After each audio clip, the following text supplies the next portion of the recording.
রোজ সন্ধ্যায় একটি তারা দেখি আকাশে, মায়ের কথা মনে পড়ে যায়, নয়ন ভিজে আসে। শাসন মা করতো ঠিকই, পিটুনিও দিত, কাঁদলে আবার মুছিয়ে আঁখি কোলে তুলে নিত।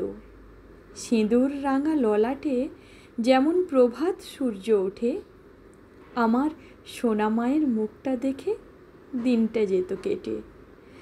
আলতা টুকটুক পায়ে মা হাঁটতো যখন, মনে হতো মা আমার সবচেয়ে সেরা রতন।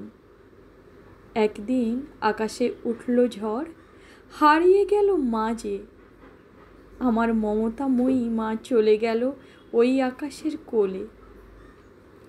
রাগ করে তো গেছে চলে, গেল না তো বলে, তাই তো আমি আজও কাঁদি জানো।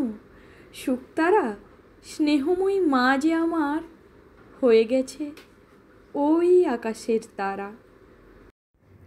লেখাটা আমাকে আমার একজন শুভাকাঙ্ক্ষী পাঠিয়েছিল।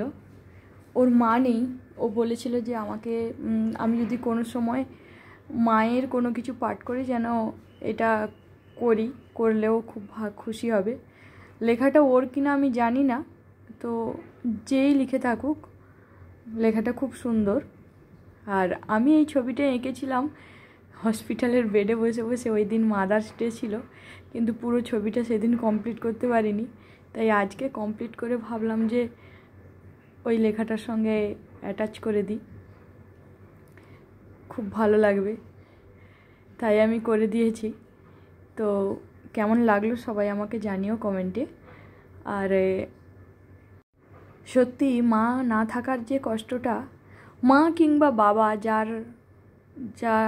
যে নেই, সেটা যে কি কষ্টের সেটা যার নেই সে বোঝে।